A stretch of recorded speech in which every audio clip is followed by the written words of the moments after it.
certified in with Dr. John Kabat-Zinn, and that's a beautiful program in itself.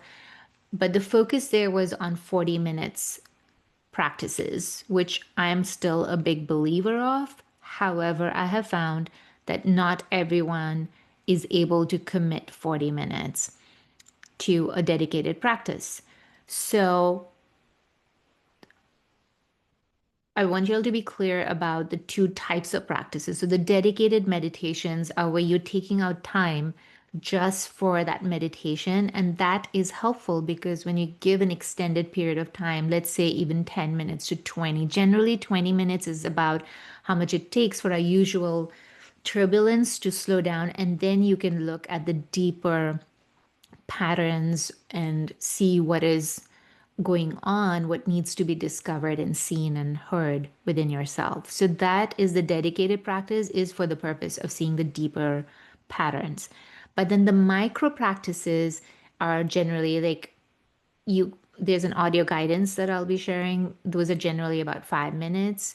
And so if you're doing them 2, 3 times a day, it's getting you to touch back and it helps to integrate and start making new neural networks around that quality of the mind, right? So, and it helps to shift in that moment. So, even though that was my experience, and then I went and studied the psychology of it based on the ancient mindfulness teachings, that just doing the meditation once a day or even twice is not enough to rewire our brain to think and choose differently.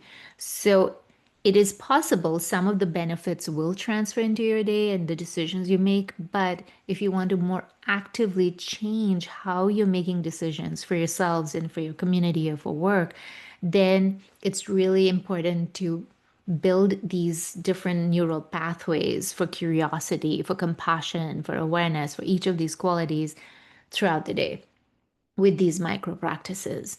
So that's why we need the micro practices. So that being said, I would love to invite you all to think about, for the next 2 weeks before we meet again, and we'll focus on awareness, but think of habit stacking or think of activities you're already doing in your day, like waking up, doing transitions, like between work and then coming back home, or the first time when you open your computer or laptop. These are all moments that you're already in your day.